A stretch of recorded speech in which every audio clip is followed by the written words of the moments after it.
ovogodišnjoj 76. tradicionalnoj izložbi Udruženja likovnih umjetnika Crne Gore izdvojila bih nekoliko radova umjetnika koji su svojim uciljnim i kreativnim pristupima stvorili angažovane radove vezane za aktualnu temu pandemije, otuđenosti i usamljenosti.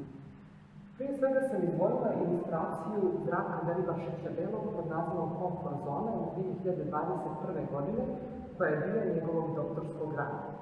Urađena je u minimalističkom maniru, ali vrlo promišljeno i sugestivno, pa je izazvala veliku pažnju posjetilaca. Dominantna centralni motiv je plastična stolica, postavljena u ćošku ilustracije, koja je okružena monumentalnim zidovima.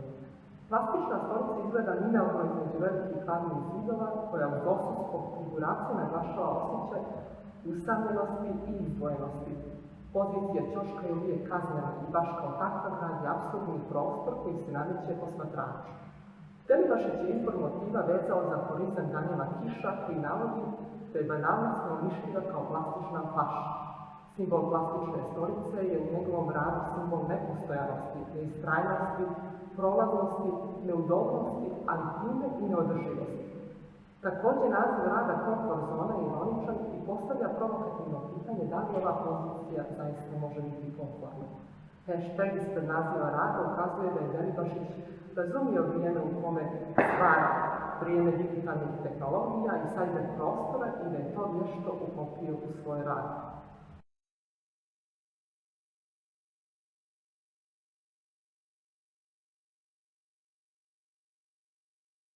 Drugi rad koji sam izdvojila je rad Toma Pavićevića. Rad nema naziv i nastao je u proteklih godinu dana. Slika je ikonografski redukovana sa preciznim ritmom figura koje se gradacijski ređaju. Tijela su okrenuta leđima ka posmatraču, naglašavajući na taj način prekid komunikacije. Metod repeticije, to je ponavljanje tijela, stvara dodatnu napetost i apsurdnost. Specifičnom kompozicijom Pavićević ističe uznemiravajući svijet, te želje za njegovom idealizacijom, prikazuje bol, zlo, nemoć, usamljenost u masi, ali ujedno upozorava, postavlja pitanje i poziva posmatrača na akciju. Primjetno je učešće plazonizma koje je bilo karakteristično za slikarski izraz ovog vrijeme, a koji se sastoji u naglašavanju jakih tamnih kultura koji Pavićević uokviruje svoje figure, akcentirajući posebnu atmosferu i estetizaciju likova. Ekstremni prizor, susret sa Anatosom uz jednostavan snažni crtež, čini njegov stvaralački izraz i na ovoj izložbi prepoznatljivi.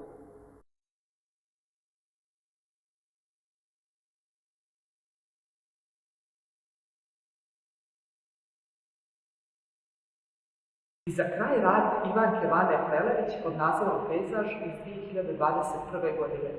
U pitanju je objekat diptih urađen u obliku betonske kutije sa prikazom pejzaža koji je napušten. Na primarnom nivou tumačenja rado podsjetio na pejzaže koje je prikazivao Giotto di Bondone u 13. vijeku, koji su predstavljeni poprilično apstraktno i pročišćeno. Ali ako se posjetimo i vratimo u istoriju umjetnosti, baš takvi pejzaži uz oživljen ljudski lik otvorili su vrata velikoj epohi humanizma i renesanse. Na sekundarnom i tercijarnom nivou tumačenja i dužim posmatranjem ovog objekta i pejzaža otkrivaju se više slojna značenja. Rad je urađen u kombinaciji nespojivih materijala, plavičastih komadića vatelina, cementa i žice. Kada pažljivo pogledamo rad, uočit ćemo da žica podsjeća na hirurške šalove kojim umjetnica pokušava da zaklopi poslednje komadiće neba. Konture pejzaža prelivene su cementom, akcentirajući i dajući kritički odnos ka nekontrolisanoj urbanizaciji.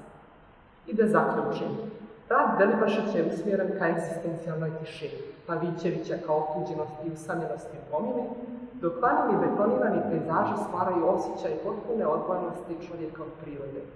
Raskorak između čovjeka i prirode, zatim između čovjeka i drugog čovjeka, kao između čovjeka i društva, nikad nije bio veći, a o tome vjerno svjedoče ova tri dobra rada.